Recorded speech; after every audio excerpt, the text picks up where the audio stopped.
বিরতিহীন সংবাদ দুপুরে স্বাগত সবাইকে। আপনাদের সাথে আছে জাহিদুল বাশার এবং আমি নুসরাত আফরিন। আর শুরুতেই জানাবো শিরোনাম। গণপরিবহনের শিক্ষার্থীদের হাফ ভাড়ার দাবি মেনে নিলেন বাস মালিকরা। কাল থেকে ঢাকা মহানগরে কার্যকর।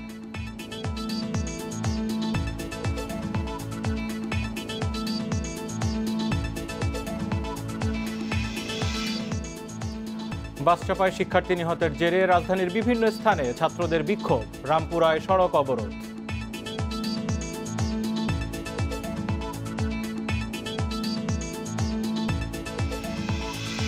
কুমিল্লায় কাউন্সিলর সোহেল হত্যা মামলার আসামি সাব্বির ও সার্জন পুলিশের সাথে গোলাগুলিতে নিহত।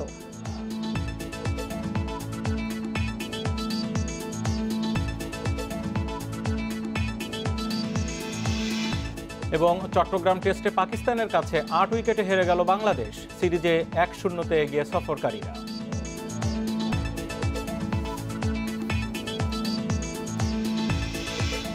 এবার বিস্তারিত। ঢাকা মহানগরে গণপরিবহনের শিক্ষার্থীদের হাফ ভাড়ার দাবি মেনে নিয়েছে ঢাকা সড়ক পরিবহন মালিক সমিতি। আগামীকাল থেকে ঢাকায় এই সিদ্ধান্ত কার্যকর হবে। এজন্য শিক্ষার্থীদের ছবি সহ পরিচয়পত্র দেখাতে হবে। কয়েকদিন ধরে হাফ ভাড়ার দাবিতে আন্দোলন করছিলেন শিক্ষার্থীরা। এ সময় সড়ক অবরোধ, বিক্ষোভ মিছিল সহ নানা ধরনের কর্মসূচি পালন করেন তারা। এর পরিপ্রেক্ষিতে কয়েক দফা বৈঠক করে বিআরটিএ ও পরিবহন সংশ্লিষ্টরা। সবশেষ মঙ্গলবার সকালে সংবাদ সম্মেলনে ঢাকা পরিবহন মালিক সমিতি জানালো, শিক্ষার্থীরা ১ ডিসেম্বর থেকে হাফ ভাড়ায় রাজধানীতে চলাচল করতে পারবেন। ছুটির দিন ছাড়া অন্য সময়ে শিক্ষা প্রতিষ্ঠানের আইডি কার্ড দেখিয়ে সকাল ৭টা থেকে রাত ৮টা পর্যন্ত হাফ ভাড়া দেয়া যাবে। ১ ডিসেম্বর থেকে ছাত্রদের বাসে হাফ ভাড়া কার্যকর করা হবে। এই জন্য সকল পরিবহন মালিকদের প্রতি এবং শ্রমিকদের প্রতি আমাদের অনুরোধ থাকবে, ছাত্ররা যেন হাফ ভাড়ায় যাতায়াত করতে পারে সে ব্যাপারে নিশ্চিত করার জন্য। শিক্ষা প্রতিষ্ঠানে যে ছুটিগুলো থাকে, সাপ্তাহিক শুক্রবার ছুটি থাকে, এই ছুটির দিনে হাফ ভাড়া কার্যকর হবে না। সোমবার রামপুরায় বাস চাপায় শিক্ষার্থী নিহতের ঘটনায় দুঃখ প্রকাশ করে তিনি স্বীকার করেন, পরিবহন খাতে এখনও কিছু অনিয়ম ও বিশৃঙ্খলা রয়েছে। তবে শৃঙ্খলা ফেরাতে বিআরটিএ এবং মালিক সমিতি সম্মিলিতভাবে কাজ করছে বলেও জানান মালিক সমিতির সাধারণ সম্পাদক। সত্যি যেটা বলতে হয়, কিছু কিছু গাড়ি আছে যেগুলো কন্ট্রাক্ট সিস্টেমে চলে। এখানে ড্রাইভারের অনেক সমস্যা আছে, যেমনিভাবে কিছু অনিয়ম যেটা পরিলক্ষিত হচ্ছে, এগুলো নিয়মে আনার জন্য বিআরটিএ এবং আমরা যৌথভাবে কাজ করতেছি এবং এই কাজ আমাদের চলমান থাকবে। এদিকে এতদিন পরিবহন মালিকরা হাফ ভাড়া কার্যকরের বিপরীতে সরকারের কাছে প্রণোদনা দাবি করলেও সেই অবস্থান থেকে সরে এসেছেন। জাহিদুল বাশার, ইন্ডিপেন্ডেন্ট নিউজ, ঢাকা। করোনার নতুন ভ্যারিয়েন্ট ওমিক্রন নিয়ে স্বাস্থ্য মন্ত্রণালয়ে হয়েছে আন্তঃমন্ত্রণালয়ের বৈঠকের সিদ্ধান্তের বিষয়ে সচিবালয়ের সংবাদ সম্মেলনে বিস্তারিত জানাচ্ছেন স্বাস্থ্যমন্ত্রী জাহিদ মালেক। আমরা সরাসরি যাচ্ছি সেখানে। আমরা আলোচনা করেছি। আপনারা জানেন এই ভ্যারিয়েন্টটি, ওমিক্রন ভ্যারিয়েন্টটি খুবই সংক্রমণ। এটা ডেল্টা ভ্যারিয়েন্ট থেকে অনেক বেশি সংক্রমণ করার ক্ষমতা রাখে এবং আক্রান্ত হলে পরে আপনারা জানেন রোগীর সিমটম খুব বেশি না, মৃদু সিমটম থাকে এবং সে একটু দুর্বল হয় এবং হালকা কাশি থাকে, জ্বর হয় না, যে কারণে বোঝা মুশকিল হয়ে থাকে। তো আমরা এই বিষয়ে আমরা আলোচনা করেছি যে কিভাবে আমরা বাংলাদেশে এই ভ্যারিয়েন্টটাকে আমরা আশা থেকে আমরা রক্ষা করব বাংলাদেশকে। আপনারা জানেন যে আমাদের হাসপাতালগুলো প্রস্তুত আছে, আমাদের যে সমস্ত অবকাঠামো তৈরি করেছি আমরা করোনা নিয়ন্ত্রণের জন্য, চিকিৎসার জন্য, এগুলো সব এখন সেই অবস্থায় আছে, বরঞ্চ আরো বৃদ্ধি করা হয়েছে। বেডও 18,000 আছে। 120টি হাসপাতালে আমাদের সেন্ট্রাল অক্সিজেন লাইনও আছে। অক্সিজেনের পরিমাণও, লিকুইড অক্সিজেনের পরিমাণও এখনো অনেক, প্রায় 300 টনের কাছাকাছি বাংলাদেশ তৈরি করছে। কাজে এইদিকে আমরা কিছুটা হলেও আগের তুলনায় আমরা ভালো আছি এবং আমরা সেই ভালো থাকতে চাই এবং আমাদের পরীক্ষাও যথাযথভাবে চলছে। আজকে আলোচনার মধ্যে আমরা এই ওমিক্রন ভ্যারিয়েন্ট নিয়ে আমরা আলোচনা মূলত করেছি এবং কিছু ইতিমধ্যে আমরাও পরামর্শ আমরা দিয়েছি এবং অন্যান্য মন্ত্রণালয়ের ওনাদেরও আমরা পরামর্শ আমরা নিয়েছি। যেমন যে এখানে পররাষ্ট্র মন্ত্রণালয় সচিব মহোদয় ছিলেন, আমাদের স্থানীয় সরকার মন্ত্রণালয় সচিব মহোদয় ছিলেন, দুর্যোগ ও ত্রাণ মন্ত্রণালয়, শিক্ষা মন্ত্রণালয়, ওনারা পরিবেশ মন্ত্রণালয়, সকলেই ওনারা আলোচনা করেছেন।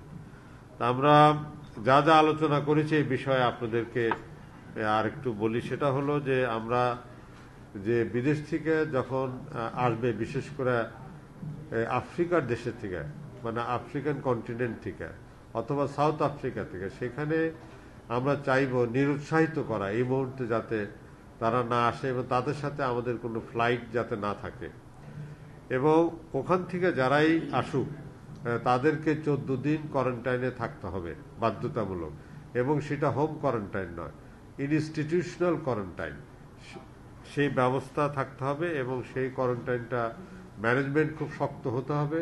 এবং আমরা চাই যে সশস্ত্র বাহিনীর ব্যক্তিবর্গরা সেই কোয়ারেন্টাইন তারা ম্যানেজ করবে। এবং অন্যান্য দেশে যারা এখনো ইনফেক্টেড হয় নাই সেখান থেকে হয়তো তারা টেস্টের সার্টিফিকেট নিয়ে আসতে পারবে, কিন্তু যদি সেই দেশে সংক্রমণ বৃদ্ধি পায়, যে দেশে সংক্রমণ বৃদ্ধি পাবে সেই দেশের লোক আসলে পরে আমরা আবারও তাদেরকে 14 দিন কোয়ারেন্টাইনের কথা আমরা ভাবছি এবং এটি আমরা দিব। এবং টেস্টের বিষয়ে আমরা 72 ঘন্টার পরিবর্তে আমরা চিন্তা ভাবনা করছি যে এটাকে 48 ঘন্টা নামিয়ে আনা যায় কিনা বা 24 ঘন্টা নামিয়ে আনা যায় কিনা, এই বিষয়টিও আমরা চিন্তা ভাবনা আমরা করছি, কিন্তু কমিয়ে আনবো এটা সঠিক আছে। এবং আমাদের বর্ডারের মনিটরিংটা আরো জোরদার করতে বলা হয়েছে, যাতে ওখানে পরীক্ষার ব্যবস্থাটা বেশি করতে বলা হয়েছে এবং কোয়ারেন্টাইন ওখানে ব্যবস্থাটাও আরো বেশি বৃদ্ধি করার কথা বলা হয়েছে। এবং আমাদের যে পার্শ্ববর্তী রাষ্ট্র যেখানে অনেক লোক যাওয়া আসা করে সেটাকেও একটু কমিয়ে আনা যায় কিনা, এই বিষয়গুলো আমরা আলোচনা করেছি এবং এ বিষয়েও আমরা চেষ্টা করব। আমাদের আরো একটি সিদ্ধান্ত আমরা করেছি যে পুরা ডিস্ট্রিক্টে আমরা সব ডিস্ট্রিক্টে চিঠি দিব, ডিস্ট্রিক্ট কমিটি, এবং সেই কমিটি উপজেলা কমিটি, ইউনিয়ন কমিটিকেও তারা জানাবে এবং তারা কিছু তাদের যে দায়িত্ব সেটা আমরা বলে দিব। অর্থাৎ আমরা চাই যে সামাজিক অনুষ্ঠান, রাজনৈতিক অনুষ্ঠান, ধর্মীয় অনুষ্ঠান সীমিত করা হোক এবং নতুন করে কোনো অনুষ্ঠান যাতে গ্রামগঞ্জে বা ওই উপজেলায় যাতে না নেওয়া হয় সেদিকেও আমরা সেই একটা পরামর্শ আমরা দিব। এবং তাদেরকে মনিটরিং করার জন্য বলা হবে যে বিদেশ থেকে যদি কেউ আসে, তারা যদি বিভিন্ন তাদের বাড়িতে যায় সেটাকেও যাতে তারা মনিটরিংয়ে রাখে, প্রয়োজন হলে পতাকা লাগায় দিবে। কিন্তু আশ্চর্যের বিষয়, আমাদের দেশে 240 জন লোক আসছে সাউথ আফ্রিকা থেকে গত 1 মাসে এবং তাদেরকে আমরা কন্ট্যাক্ট ট্রেসিং করার চেষ্টা করছি, কিন্তু আফসোসের বিষয় তারা সকলে তাদের মোবাইল ফোন বন্ধ করে রাখছে।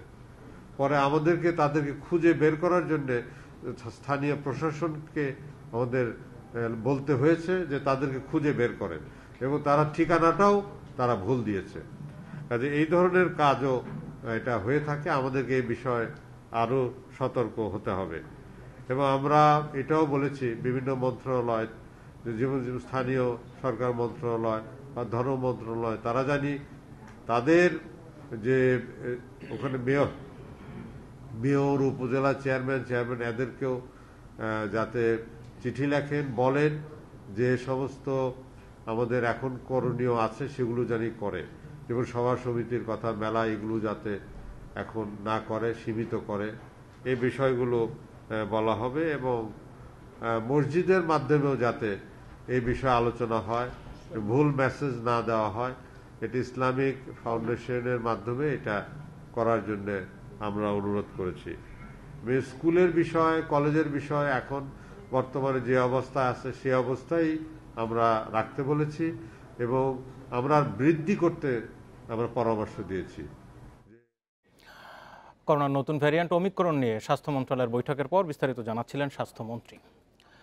ওমিক্রনের ঝুঁকিতে থাকা 12 দেশের তালিকা থেকে বাংলাদেশের নাম সরিয়ে নিয়েছে ভারত। সকালে এই তথ্য জানান পররাষ্ট্রমন্ত্রী ডক্টর একে আব্দুল মোমেন। এর আগে গত সোমবার করোনা ভাইরাসের নতুন ভ্যারিয়েন্ট ওমিক্রনের সংক্রমণ বৃদ্ধি পাওয়ায় বাংলাদেশকে ঝুঁকিপূর্ণ দেশের তালিকাভুক্ত করে ভারত।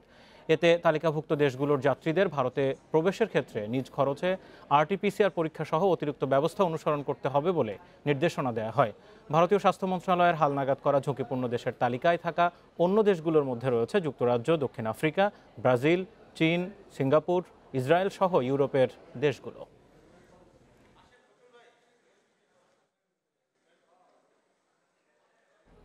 ব্রাহ্মণবাড়িয়ায় করোনার নতুন ধরন ওমিক্রনের আতঙ্কে সাউথ আফ্রিকা ফেরত 7 জনের বাড়িতে লাল পতাকা টানিয়ে দেওয়া হয়েছে।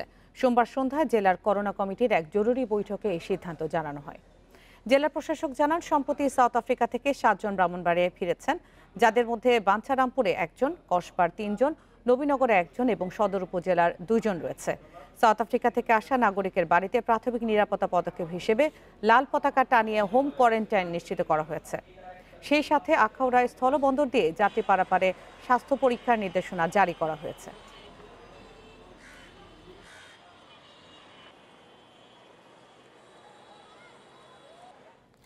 নিরাপদ সড়কের দাবিতে আজও রাজধানীর বিভিন্ন জায়গায় সড়কে অবস্থান নিয়ে বিক্ষোভ করছে শিক্ষার্থীরা। এর মধ্যে রামপুরা ব্রিজ এলাকায় যান চলাচল বন্ধ করে দিয়েছে ছাত্রছাত্রীরা।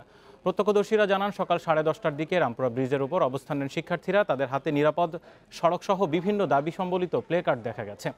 গতকাল রাতে রামপুরায় বাস চাপায় এক শিক্ষার্থী নিহতের ঘটনায় জড়িত বাস চালক ও হেলপারের দৃষ্টান্তমূলক শাস্তির দাবি জানান তারা। সকালে একই সময় সায়েন্স ল্যাব এলাকায় অবস্থান নেয় ঢাকা কলেজের শিক্ষার্থীরা। তবে কিছুক্ষণ পর বিক্ষোভ মিছিল নিয়ে নিউ মার্কেট এলাকা প্রদক্ষিণ করে তারা। এছাড়া মতিঝিল এলাকায়ও সকাল থেকে শিক্ষার্থীদের বিক্ষোভের খবর পাওয়া গেছে। নিরাপদ সড়কের দাবি সহ বিভিন্ন দাবি জানান তারা।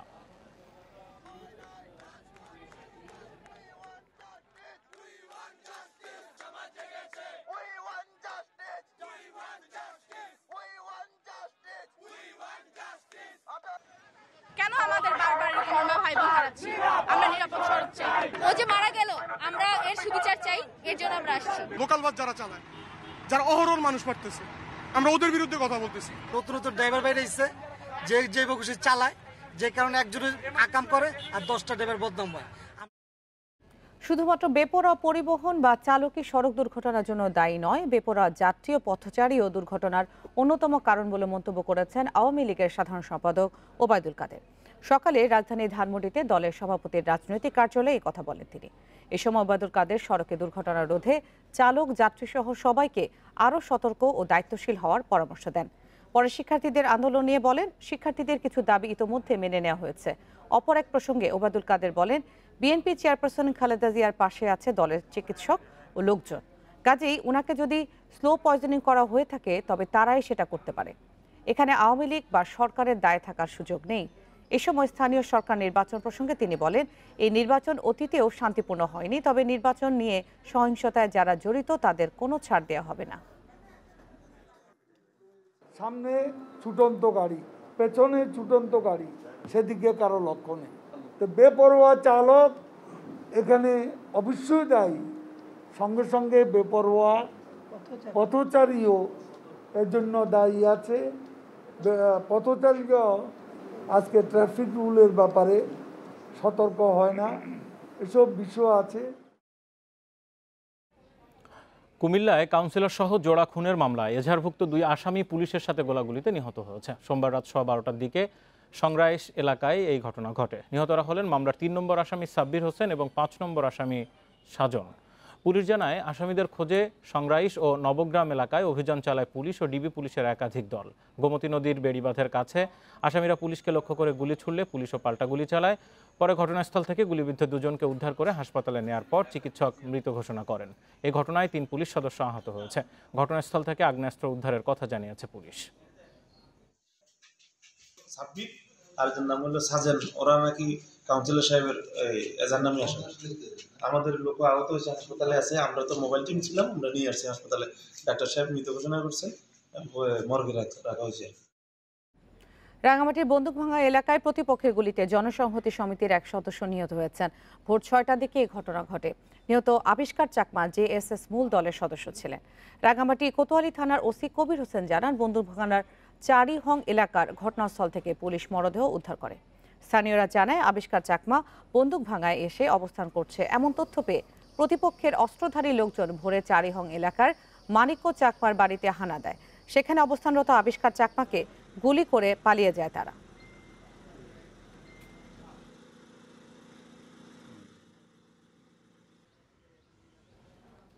কিশোরগঞ্জের কুলিয়ারচরে নির্বাচন পরবর্তী সহিংসতায় গুলিবিদ্ধ একজন হাসপাতালে মারা গেছেন। এদিকে যশোরের শার্শায় সোমবার থেকে দফায় দফায় সংঘর্ষে কমপক্ষে 38 জন আহত।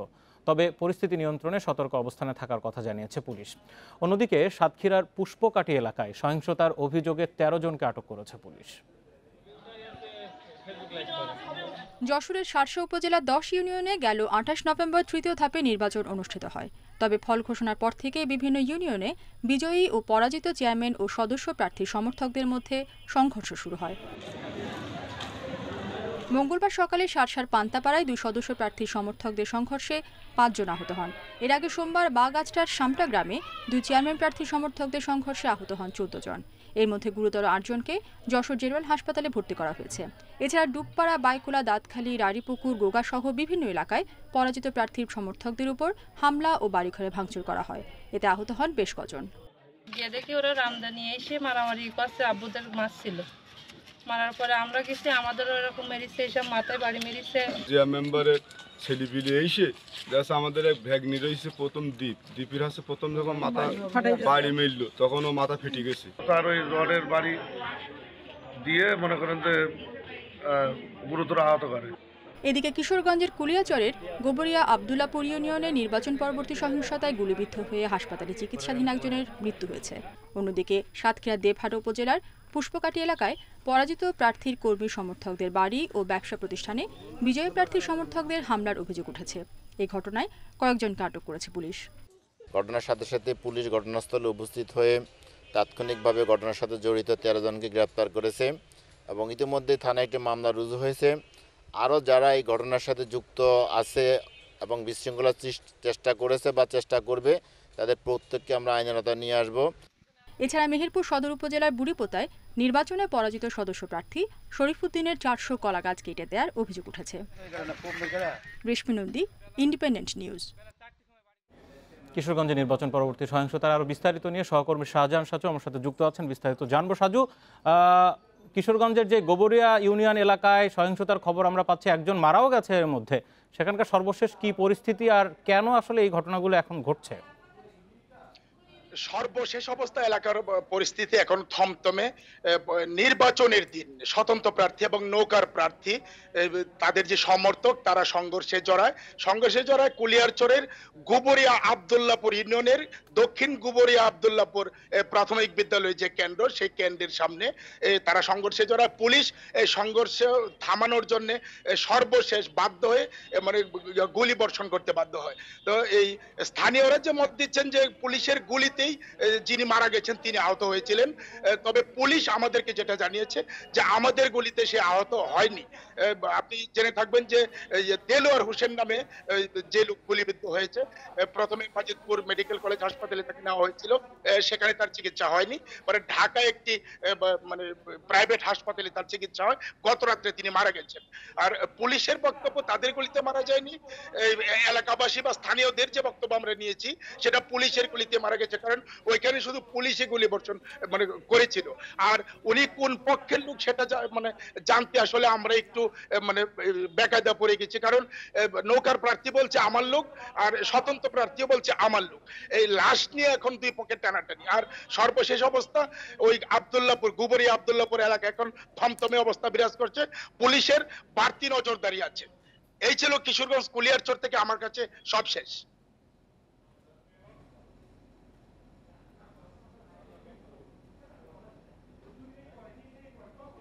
লক্ষ্মীপুরে ইউপি নির্বাচনী সহিংসতায় ছাত্রলীগ নেতা নিহতের ঘটনায় বিজয়ী চেয়ারম্যান সহ 42 জনের বিরুদ্ধে হত্যা মামলা হয়েছে। সকালে নিহতের বোন বাদী হয়ে রামগঞ্জ থানায় এই মামলা করেন। এতে প্রধান আসামি করা হয়েছে ইছাপুর ইউনিয়নের বিজয়ী চেয়ারম্যান আমির হোসেন খানকে। তিনি আওয়ামী লীগের বিদ্রোহী প্রার্থী ছিলেন। সাংগঠনিক সিদ্ধান্ত উপেক্ষা করায় উপজেলা আওয়ামী লীগের সহ সভাপতি পদ থেকে তাকে বহিষ্কার করা হয়। তিনি ছাড়া আরও 21 জনের নাম সহ অজ্ঞাত 20 জনকে আসামি করা হয়েছে। তবে এখনো কাউকে গ্রেপ্তার করতে পারেনি পুলিশ।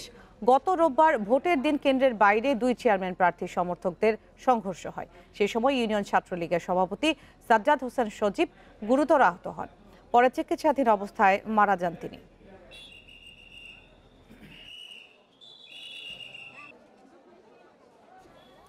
চাঁপাইনবাবগঞ্জে স্থগিত হওয়া পৌরসভা নির্বাচনের ভোট গ্রহণ চলছে। সকাল 8টা থেকে শুরু হয়ে ভোট চলবে 4টা পর্যন্ত।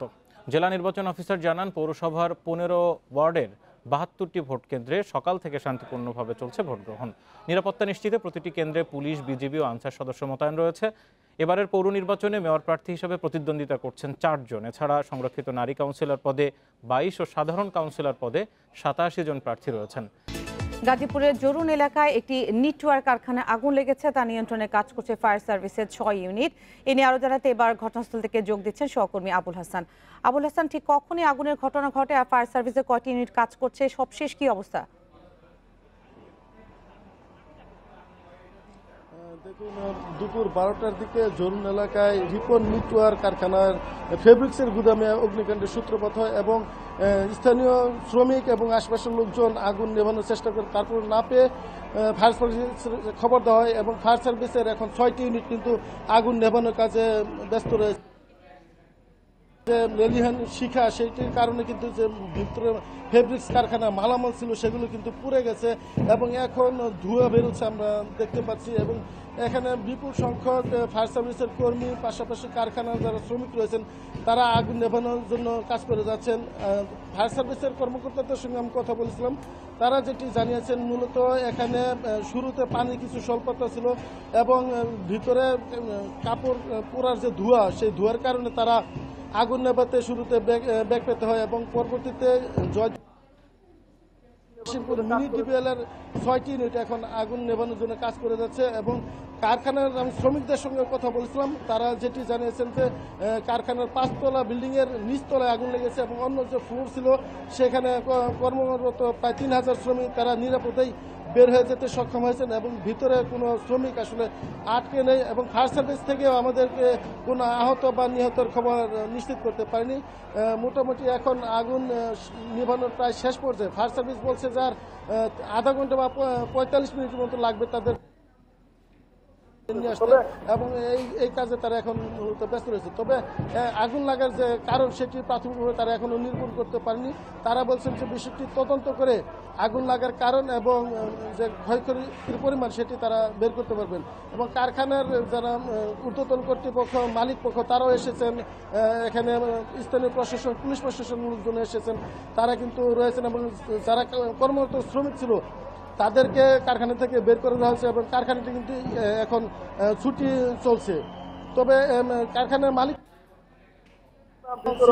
এটি তারা এখনো বলতে পারছেন না। ভিতরে অনেক ফেব্রিক ছিল, অ্যাক্সেসরি ছিল, সেগুলো তদন্ত করে তারা ক্ষয়ক্ষতির পরিমাণটি তারা বলতে পারবেন বলে আমাদেরকে জানিয়েছেন। এই ছিল গাজীপুরের আগুনের সর্বশেষ। আবুল হাসান জানাচ্ছিলেন গাজীপুর থেকে।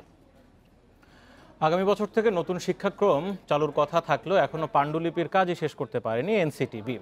যেসব স্কুলে পরীক্ষা চালানো হবে সেই তালিকাও হয়নি। বিশেষজ্ঞদের মন্তব্য, এ কাজ নিয়ে পুরোপুরি বিশৃঙ্খলা তৈরি হয়েছে এখন। 2017 সালে নতুন শিক্ষাক্রম তৈরির কাজ শুরু হয়, কিন্তু এখন পর্যন্ত সেটির কাজই শেষ করতে পারেনি জাতীয় শিক্ষাক্রম ও পাঠ্যপুস্তক বোর্ড এনসিটিবি। আগামী বছর থেকে প্রথম ও ষষ্ঠ শ্রেণীতে 100টি স্কুলে পরীক্ষামূলকভাবে নতুন শিক্ষাক্রম চালুর কথা রয়েছে। সেই স্কুলের তালিকা হয়নি, পাণ্ডুলিপির কাজও শেষ হয়নি। শিক্ষাক্রমের যে রূপরেখা সেটির পূর্ণাঙ্গ বিশ্লেষণও হয়নি। শিক্ষাক্রমের একটা ইন্ট্রোডাকশন যে লিখতে হয়, ভূমিকা, সেটা কিন্তু প্রাইমারি লেখেনি, সরাসরি কম্পিটেন্সি টেবিলে চলে গেছে। আর সেকেন্ডারি করছে শুধু ওই রূপরেখাই লিখছে। রূপরেখা কিন্তু আসলে শিক্ষাক্রমের ভূমিকা। মূল শিক্ষাক্রম হচ্ছে কম্পিটেন্সি চার্ট করবে, সেটা অনুসারে বই লিখতে বলবে লেখকদের। সেটা তো মাত্র কাজ শুরু হলো। তবে এনসিটিবির দাবি কাজ শেষ হবে নির্দিষ্ট সময়েই। বইগুলো আমরা মুদ্রণ কারিকুলাম ডিটেলস কারিকুলাম তৈরি করে ফেলছি, আমরা এই মুদ্রণ প্রক্রিয়া যাব এবং এটা খুবই অল্প সংখ্যক বই এবং মুদ্রণ প্রক্রিয়াতে খুব একটা সময় লাগবে। নতুন শিক্ষাক্রমে নবম শ্রেণীতে বিজ্ঞান, মানবিক ও ব্যবসায় শিক্ষা বিভাগ থাকবে না। সব বিষয় পড়তে হবে শিক্ষার্থীদের। সেই সঙ্গে জেএসসি ও পিএসসি পরীক্ষাও থাকছে না। 2023 সাল থেকে এ পদ্ধতি চালু হবে ধাপে ধাপে। নূরে আলম, ইন্ডিপেন্ডেন্ট নিউজ, ঢাকা। দেশের সব বৈধ অস্ত্রের ব্যালিস্টিক ফরেনসিক করছে সিআইডি। এতে বৈধ অস্ত্রে অপরাধ কমবে জানাচ্ছে সিআইডি। অপরাধের মৌখিক স্বীকারোক্তির বাইরে আধুনিক ফরেনসিকে শনাক্ত করা যাবে অপরাধীকেও। এরই মধ্যে নমুনা সংগ্রহের প্রাথমিক কাজ শেষ হয়েছে। 2017 সালে নিজ বাড়িতে গুলিতে নিহত হন গাইবান্ধা 1 আসনের তখনকার এমপি মঞ্জুরুল ইসলাম লিটন। মামলার প্রধান আসামি করা হয় সাবেক এমপি কাদের খানকে। পরে কাদেরের তথ্যেই তার বাড়ির উঠোনের মাটি খুঁড়ে পাওয়া যায় 6 রাউন্ড গুলি ও একটি অবৈধ অস্ত্র। পরে ফরেনসিক পরীক্ষায় এমপি লিটনকে করা গুলির সঙ্গে মিল পাওয়া যায় উদ্ধার হওয়া সেই বুলেটের। এতেই চাঞ্চল্যকর মামলাটি সহজে নিষ্পত্তি করতে পারে পুলিশ। কক্সবাজারের সিনা হত্যা মামলায়ও কাজে আসে এই ফরেনসিক রিপোর্ট। এই অভিজ্ঞতা থেকেই বৈধ অস্ত্রের অবৈধ ব্যবহার বন্ধে automated ballistic identification system ABIS software ব্যবহার শুরু করেছে সিআইডি। তৈরি হচ্ছে বৈধ অস্ত্রের তথ্যভাণ্ডার। কতগুলি লাইসেন্স ইস্যু করা হলো, কয়জনে আর্মস কিনলো, কয়জন আর্মস রেখে আবার মারা গেল। তো এই সবগুলোকে যদি এই আমাদের সেন্ট্রালে যেহেতু কোথাও কিছু করা নাই, আমরা কিন্তু আমাদের এই সফটওয়্যারে পুরো বাংলাদেশের আর্মসের লাইসেন্স করা আর্মসের ডাটাবেস আমাদের চলে আসছে। প্রত্যেকটা আর্মসের একটা ইউনিক ফিচার আছে, সেটাকে আমরা ফরেনসিক করে আমরা আমাদের এই সিস্টেমে আমরা রেখে দিচ্ছি। মোবাইলের IMEI নম্বরের মতো সব অস্ত্রেই থাকে ইউনিক ফিচার। গুলির খোসায় ফায়ারিং পিনের চিহ্ন মেলে না আরেক অস্ত্রের সঙ্গে। পাশাপাশি বুলেটে ব্যারেলের আঁচড়ও ভিন্ন। সিআইডি বলছে এতে বৈধ অস্ত্র ভাড়া দেয়া বা তা দিয়ে অপরাধ সংগঠন বন্ধ করা যাবে। বৈধ আর্মসের অবৈধ ব্যবহারটা কমে যাবে, আলটিমেটলি সিরিয়াস ধরনের ক্রাইমও কমে যাবে। কারণ যে কোনো সিরিয়াস ধরনের ক্রাইমের পেছনে কিন্তু যারা ক্রাইম করে তারা কিন্তু চেষ্টা করে সেখানে তাদের নিজের আত্মরক্ষার জন্য, প্লাস অন্য পার্টিকে ওভার পাওয়ার করার জন্য তারা কিছু গান কালেক্ট করার চেষ্টা করে। এরই মধ্যে দেশের সব বৈধ অস্ত্রের তথ্য সফটওয়্যারে সংরক্ষণের প্রথম ধাপ শেষ করেছে সিআইডি। বাকি কাজও শেষ হবে শীঘ্রই। আরাফাতুর রহমান, ইন্ডিপেন্ডেন্ট নিউজ, ঢাকা। গত 1 বছরে শিশু অপুষ্টির হার বেড়েছে প্রায় 7%। পরিসংখ্যান ব্যুরোর গবেষণায় উঠে এসেছে এই তথ্য। গবেষকরা বলছেন করোনায় জিনিসপত্রের দাম বেড়ে যাওয়ায় পুষ্টিকর খাবার থেকে বঞ্চিত হচ্ছে অনেকে। ফলে অপুষ্টিজনিত সমস্যা বাড়ার আশঙ্কা বিশেষজ্ঞদের। গরুর মাংস আগে কম ছিল, আমরা খেতে পারতাম, এখন 6 মাসে একবার খাইতে পারি না। আর এখন আমাদের সবজি খাইতাম, সবজির দাম বেড়ে গেছে 60 টাকা কেজি। এখন আমাদের যে জায়গায় 1 কেজি লাগবে এখন হাফ কেজি দিয়ে আমরা পারি না। নিজের পরিবারের করুণ অবস্থার কথা বলছিলেন রাজধানী করাইল বস্তির বাসিন্দা মর্জিনা বেগম। নিত্যপণ্যের ঊর্ধ্বমুখী দামে হিমশিম খাচ্ছে তার মতো সীমিত আয়ের মানুষেরা। অনেকে বাধ্য হয়েছেন খাদ্যাভ্যাস বদলাতে। মাছ, মাংস, ডিম, দুধ ও ফল কিনতেই পারছেন না নিম্নবিত্তরা। বর্তমানে গরুর মাংসের কেজি 600 টাকা আর খাসির মাংস প্রায় 900 টাকা। একটি ডিমের দাম 10 টাকা। চাষের মাছের দামও প্রায় 200 টাকা কেজি। বেশিরভাগ ফলের কেজি কমপক্ষে 200 টাকা। ফল তো অনেক দাম, এখন সিজনে ফলের অনেক দাম। তো খাওয়াই 15 দিন বা মাসে একবার, আবার কোনো দিন 2-3 মাস পর পর একবার আনি। চাহিদার তুলনায় কম প্রোটিন খাওয়ায় স্বাস্থ্য ঝুঁকির আশঙ্কা বিশেষজ্ঞদের। বলছেন দেখা দিতে পারে অপুষ্টিজনিত নানা সমস্যা। খাবারের যদি আমি সংকোচন করি ব্যক্তিগত পর্যায়ে, পারিবারিক পর্যায়ে, তাহলে আমার সেখানে আমরা এককভাবে সাফার করছি। একটা পারিবারিকভাবে আমরা মনে করছি শর্ট টার্ম অথবা লং টার্মে কিছু কমপ্লিকেশন ডেভেলপ করবে পুষ্টিগত দিক থেকে। এবং আমরা বলছি ওভারঅল যদি চিন্তা করি দেশের পর্যায়ে আমাদের ম্যালনিউট্রিশন বা অপুষ্টি রেটটা বিভিন্ন জায়গায় বেড়ে যেতে পারে। অপুষ্টি মোকাবেলায় নিত্যপণ্যের দাম নিয়ন্ত্রণের তাগিদ বিশেষজ্ঞদের। পাশাপাশি সস্তা প্রোটিন খাবারের তালিকায় রাখার পরামর্শ দিয়েছেন তারা। শাহিদ আহমেদ, ইন্ডিপেন্ডেন্ট নিউজ, ঢাকা। 3 বছরে কক্সবাজারের আইকনিক রেল স্টেশনের কাজ হয়েছে মাত্র 40%। ঝিনুকের আদলে তৈরি 6 তলা স্টেশনে 3 তলা পর্যন্ত কাজ শেষ হয়েছে। 22 সালের জুনে সমাপ্ত হওয়ার কথা থাকলেও তা হচ্ছে না। ইতিমধ্যে প্রকল্পের মেয়াদ বাড়ানোর আবেদন করা হয়েছে। কক্সবাজার সৈকত থেকে মাত্র 3 কিলোমিটার দূরে চাঁদের পাড়ায় ঝিনুকের আদলে তৈরি হচ্ছে 6 তলায় রেল স্টেশন, যার ব্যয় ধরা হয়েছে 215 কোটি টাকা। ইতিমধ্যে এই প্রকল্পের কাজ শেষ হয়েছে 40%।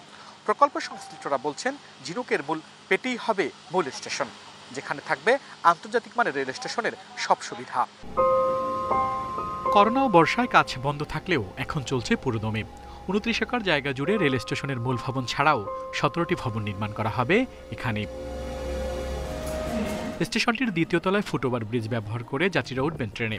6 তলা স্টেশন ভবনে যাত্রীদের বিশ্রামাগার, শিশু যত্ন কেন্দ্র, খেলার জায়গা, থাকা খাওয়ার হোটেল, মিলনায়তন সহ আধুনিক সব সুবিধা থাকবে। সেকেন্ড ফ্লোরে আমাদের ভিআইপি লাউঞ্জ, তারপর হচ্ছে নর্মাল লাউঞ্জ, প্লাস হচ্ছে আমাদের এখানে লকার সিস্টেম থাকবে, প্লাস আমাদের এখানে রেস্টুরেন্ট থাকবে, আমাদের এখানে হোটেল থাকবে, প্লাস আমাদের পুরো বিল্ডিংটা আমাদের হচ্ছে এয়ার কন্ডিশনিং পুরো বিল্ডিংটা। ইভেন এখানে আমাদের 2টা করে এসকেলেটর আছে যারা উপরে পড়ে যাবে সেই জন্য, প্লাস আমাদের 6টা আমাদের লিফট আছে এখানে। ভূমি জটিলতায় প্রকল্প বাস্তবায়নে কিছুটা চ্যালেঞ্জ মোকাবেলা করছে কর্তৃপক্ষ, তাই মেয়াদ বাড়িয়ে 2022 সালের ডিসেম্বরে কাজ শেষ করার আশা তাদের। তবে প্রকল্পের মেয়াদ বাড়লেও বাড়বে না ব্যয়। কক্সবাজার রেলওয়ে স্টেশনটি 29 একর জমির উপর অবস্থিত। আমরা আশা করছি 2022 ডিসেম্বরের মধ্যে এই প্রকল্পের কাজ শেষ করতে পারবো। করোনার কারণে কিছুটা কাজে বিঘ্ন ঘটেছিল আমাদের। আমরা আশা করছি সেই ক্ষতি পুষি হয়ে আমরা বর্তমানে দ্রুতবেগে কাজ চালার একান্ত প্রচেষ্টা চালিয়ে যাচ্ছি।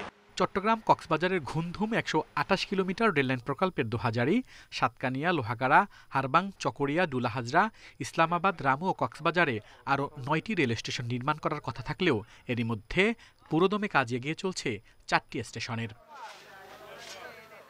আল আমিন হোসেন, ইন্ডিপেন্ডেন্ট নিউজ, কক্সবাজার।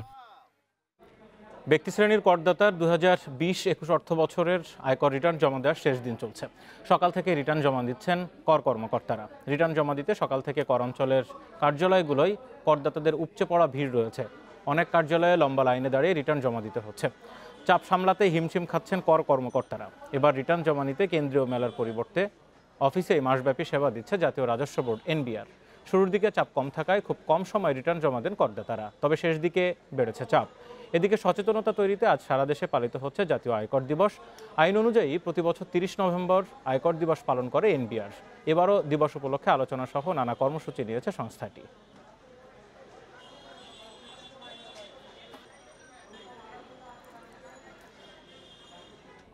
আপনারা দেখছেন বিরতিহীন সংবাদ দুপুর। সংবাদে আরো যা থাকছে। রবার্ট লেভানডস্কিকে পেছনে ফেলে রেকর্ড 7ম ব্যালন ডিওর জিতেন মেসি, পেয়েছেন 613 ভোট।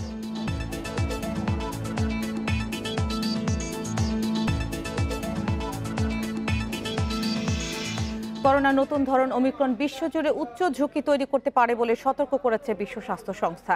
এর প্রভাবে সংক্রমণ বাড়লে পরিণতি গুরুতর হতে পারে বলেও আশঙ্কার কথা জানানো হয়েছে। এমন পরিস্থিতিতে বিশ্ববাসীকে প্রস্তুত থাকার পরামর্শ দেওয়া হয়েছে। তবে এখনো ওমিক্রনে আক্রান্ত হয়ে কারো মৃত্যু হয়েছে এমন খবর পাওয়া যায়নি। সাউথ আফ্রিকায় প্রথম শনাক্ত হয় করোনার নতুন ধরন ওমিক্রন, যা এরই মধ্যে ছড়িয়ে পড়েছে আরও কয়েকটি দেশে। ওমিক্রন আগের ধরনগুলোর চেয়ে বেশি সংক্রামক বলছেন বিজ্ঞানীরা। বিশ্ব স্বাস্থ্য সংস্থা বলছে করোনার নতুন ধরনটি বিশ্বজুড়ে উচ্চ স্বাস্থ্য ঝুঁকি তৈরি করতে পারে। পরিস্থিতি মোকাবেলায় আন্তর্জাতিক চুক্তির উপর জোর দিয়েছেন সংস্থার মহাপরিচালক। ততক্ষণ পর্যন্ত কোনো অঞ্চল, দেশ, সম্প্রদায় বা ব্যক্তি নিরাপদ নয় যতক্ষণ না সবাই নিরাপদ হবে। এরই মধ্যে কয়েকবার রূপ বদলানোয় অমিক্রন দেখিয়ে দিচ্ছে আমাদের পরিস্থিতি কতটা বিপজ্জনক ও অনিশ্চিত। আর সাউথ আফ্রিকা ও বতসোয়ানাকে শাস্তি নয়, ধন্যবাদ এজন্য যে তারা নতুন ধরন শনাক্ত ও তা নিয়ে তথ্য দিয়েছে। মহামারী রুখতে কেন বিশ্বের একটি নতুন চুক্তির দরকার তাও দেখিয়ে দিচ্ছে এই নতুন ধরন।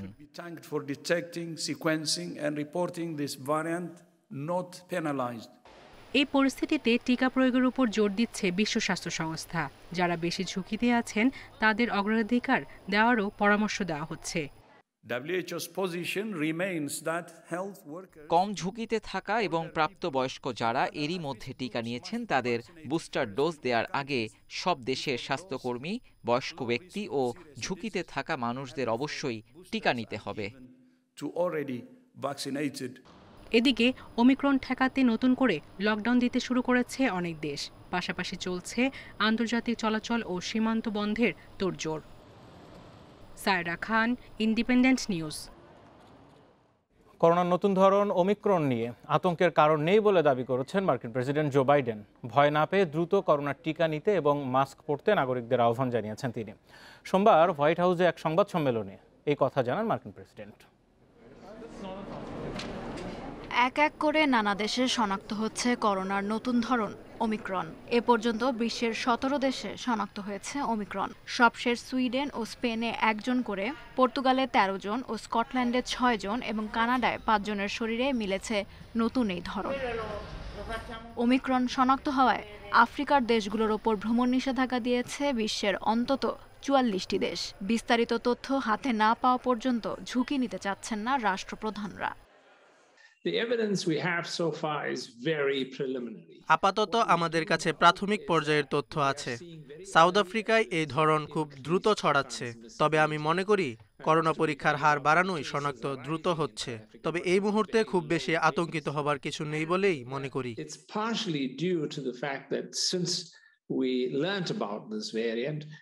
এদিকে করোনার নতুন ধরন নিয়ে আতঙ্কিত না হওয়ার পরামর্শ দিয়েছেন মার্কিন প্রেসিডেন্ট জো বাইডেন। তিনি বলেন, যুক্তরাষ্ট্রের শীর্ষ স্বাস্থ্য কর্মকর্তারাও ওমিক্রন মোকাবিলায় প্রস্তুতি নিচ্ছে। আপাতত লকডাউন বা ভ্রমণ নিষেধাজ্ঞা না দিয়ে এর সম্ভাব্য বিস্তার রোধে জোর দেয়া হচ্ছে বলেও জানান তিনি। 2022 সালের মধ্যে ওমিক্রন প্রতিরোধক ভ্যাকসিন তৈরি সম্ভব বলে জানিয়েছে মডার্না কর্তৃপক্ষ। এদিকে ওমিক্রন সংক্রমণের পাশাপাশি টিকা সংকটে আফ্রিকার দেশগুলো। এ অবস্থায় আফ্রিকার দেশগুলোকে সরাসরি 60 কোটি ও বিকল্প উৎস হতে আরও 40 কোটি ডোজ টিকা সহায়তা দেওয়ার প্রতিশ্রুতি দিয়েছেন চীনের প্রেসিডেন্ট শি জিনপিং। করোনার নতুন ধরন ছড়িয়ে পড়ার শঙ্কায় বিশ্বের নানা দেশে নিষেধাজ্ঞা দিলেও প্রায় 2 বছর পর স্থল সীমান্ত খুলে দিয়েছে সিঙ্গাপুর ও Malaysia. Lutfa Fouzia, Independent News. প্রতিদিনই নতুন নতুন দেশে শনাক্ত হচ্ছে করোনার নতুন ধরন ওমিক্রন। এই অবস্থায় সতর্ক অবস্থানে ভারত ডেল্টা ভ্যারিয়েন্টের প্রকোপ কাটিয়ে উঠতে না উঠতেই তৃতীয় দফা সংক্রমণের শঙ্কায় দেশটি। বিশেষজ্ঞরা বলছেন, ডেঙ্গুর প্রাদুর্ভাব সামলাতে এবছর বেগ পেতে হয়েছে ভারতকে। এই অবস্থায় তৃতীয় দফা করোনার সংক্রমণ হলে ভেঙে পড়বে দেশটির স্বাস্থ্য খাত। করোনার ডেল্টা ভ্যারিয়েন্টের প্রকোপে যে দেশগুলো সবচেয়ে বেশি নাকাল হয় তার মধ্যে অন্যতম বিশ্বের সবচেয়ে জনবহুল দেশ ভারত। দেশজুড়ে লকডাউন জারি এবং টিকা কার্যক্রমে জোর দেওয়ায় সেপ্টেম্বর থেকে কমে আসে ভয়াবহতা। তবে 3 মাস যেতে না যেতেই নতুন ভ্যারিয়েন্ট ওমিক্রন নিয়ে উদ্বেগে ভারত সরকার। বিশেষজ্ঞরা বলছেন, ভারতের বেশিরভাগ ব্যক্তির শরীরেই করোনার ডেল্টা ধরন প্রতিরোধে অ্যান্টিবডি তৈরি হয়েছে। এছাড়া দেশের মোট প্রাপ্তবয়স্কের 5 ভাগের 4 ভাগ অন্তত 1 ডোজ টিকা পেয়েছে। তাই ওমিক্রন নিয়ে এখনই আতঙ্কিত না হওয়ার পরামর্শ তাদের। অনেকের আশঙ্কা, ভারতের স্বাস্থ্য খাত ও চিকিৎসা ব্যবস্থা যথেষ্ট দুর্বল।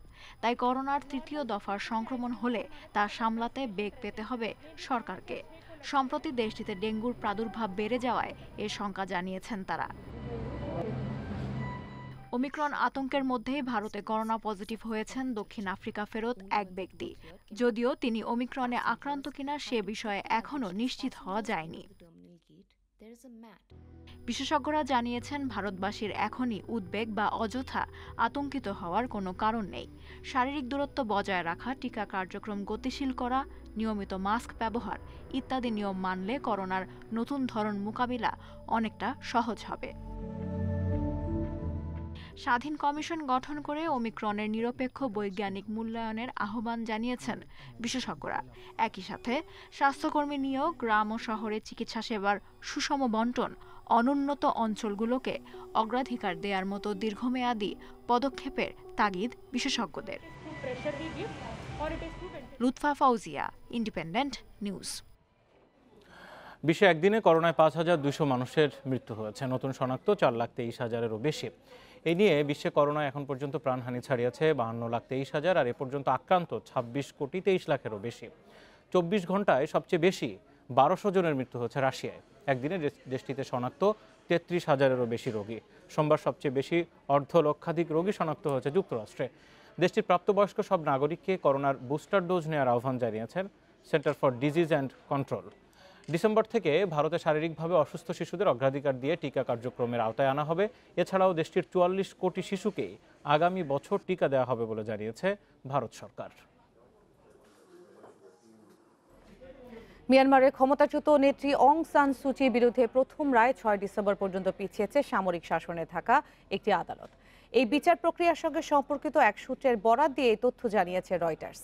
তবে রায়ের দিন পেছানোর কারণ জানানো হয়নি বলে জানিয়েছে বার্তা সংস্থাটি। আজ সুচির বিরুদ্ধে উত্তেজনা উস্কে দেয়া এবং কোভিড-19 বিধিনিষেধ লঙ্ঘনের মাধ্যমে প্রাকৃতিক দুর্যোগ আইন ভাঙার দায়ে হওয়া মামলার রায় হওয়ার কথা ছিল।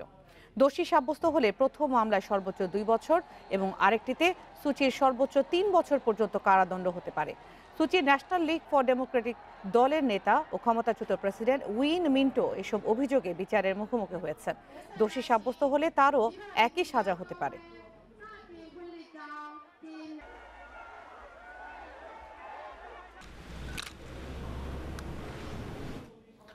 আফগানিস্তানের ত্রাণ তহবিলের জব্দ করা অর্থ থেকে $50 কোটি বেশি ছাড়ের একটি প্রস্তাব চূড়ান্ত করেছে বিশ্বব্যাংক।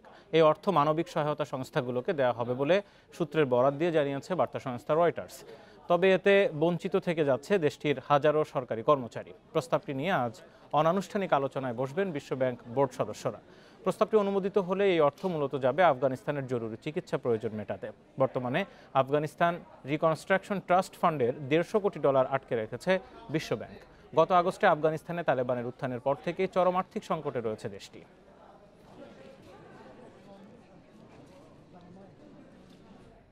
সিরিজের প্রথম টেস্টে বাংলাদেশকে 8 উইকেটে হারালো পাকিস্তান। চট্টগ্রামে 202 রানের টার্গেটে পঞ্চম দিনের 2 সেশন হাতে রেখেই উতরে গেছে সফরকারীরা। 2 ওপেনারের 150 রানের জুটি জয়ের পথ সহজ করেছে। টাইগার স্পিনাররা 2 উইকেট তুলে নিলেও লাভ হয়নি, প্রতিরোধ গড়া যায়নি। প্রথম ইনিংসে বাংলাদেশ 330 ও পাকিস্তান করে 286 রান। লিটনের আক্ষেপ, তাইজুলের বিমর্ষতা, মুমিনুলের চাপ সব মিলেছে এক বিন্দুতে। সাদা পোশাকে মোমেন্টাম বদলে যায় মুহূর্তে। এই অনুপ্রেরণাই তাইজুল মিরাজদের লড়াইয়ের পুঁজি। সাগরিকায় পঞ্চম সকালে টাইগারদের প্রথম সাফল্য মিরাজের কল্যাণে। হাফ সেঞ্চুরিয়ান আব্দুল্লাহ শফিককে থামান এই অফ স্পিনার। পাকিস্তানকে স্পিন দিয়ে কাবু করতেই অপর প্রান্তে তাইজুলের আগমন। মিরাজ তাইজুল জুটিতে আসে দ্বিতীয় ব্রেক থ্রু। অতিথিদের আরেক ওপেনার আবিদ আলীর প্রতিরোধ ভাঙেন তাইজুল। রিভিউ নিয়ে বাঁচার চেষ্টা করলেও সেঞ্চুরি মিসের আক্ষেপ নিয়ে আবিদের গন্তব্য ড্রেসিং রুম। তাইজুল ঘূর্ণিতে আবারও আসে সুযোগ। বাবরকে ফেরানোর সুযোগ পেলেও তাইজুলের পিছিল হাত হতাশ করেছে। হাফ চান্সকে উইকেটে পরিণত না করতে পারলে অভিজাত ফরম্যাটে সাফল্যের আশা করাও ভুল।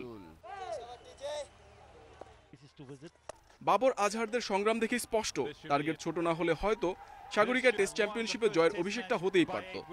পরিকল্পনার অভাব, টপ অর্ডারের ব্যর্থতা আর বোলিং অপশনের ঘাটতি নিয়ে ঘরের মাঠে আরেকবার হতাশা সঙ্গী হয়েছে টাইগারদের। নতুন প্রজন্মের আধিক্য নিয়ে আরেকটি হতাশার গল্প। টপ অর্ডারের দৈন্যতা, নির্বিষ বোলিংয়ে টেস্ট চ্যাম্পিয়নশিপের দ্বিতীয় চক্রেও ব্যর্থতা শুরু টাইগারদের। ভুল সূত্রে ঢাকা টেস্টে ঘুরে দাঁড়াতে হবে স্বাগতিকদের। সেক্ষেত্রে সাকিবের অন্তর্ভুক্তি হতে পারে আত্মবিশ্বাসের রসদ। মোহাম্মদ নাজিম, ইন্ডিপেন্ডেন্ট নিউজ, জহুর আহমেদ চৌধুরী স্টেডিয়াম, চট্টগ্রাম। 2 ইনিংসের শুরুটা খারাপ হওয়ায় ম্যাচ হারতে হয়েছে। টপ অর্ডার দায়িত্ব নিয়ে খেলতে পারলে ভালো কিছু সম্ভব ছিল জানিয়েছেন মুমিনুল হক। স্পিনাররা ভালো করলেও সন্তুষ্ট হতে পারেননি পেসারদের পারফরমেন্সে। হারা ম্যাচে তাইজুলের বোলিং বড় প্রাপ্তি মানছেন টাইগার অধিনায়ক। 2 দিন আপনি তেমন কিছু ইমপ্রুভ করতে পারবেন না। আপনার 2 দিন আপনি যতটুকু পারেন যে অত বেশি চিন্তা না করে মানসিকভাবে নিজেকে স্ট্রং রাখা, আর যে এরিয়াগুলো নিজের কাছে মনে হয় যে কোন জায়গায় তারা অ্যাটাক করতে পারে ওটা নিয়ে একটু চিন্তা ভাবনা করা, আর নিজেকে ওই যে মেন্টালি নিজেকে ঠিক রাখা, ঠিক রাখা যে আমার এই জায়গাগুলো একটু এই বলের এগেইনস্টে খেলবো, আমার মেন্টালি আমি কিভাবে নিজেকে ঠিক রাখতে পারি। রেকর্ড 7মবারের মতো ব্যালন ডিওর জিতলেন আর্জেন্টাইন সুপারস্টার লিওনেল মেসি।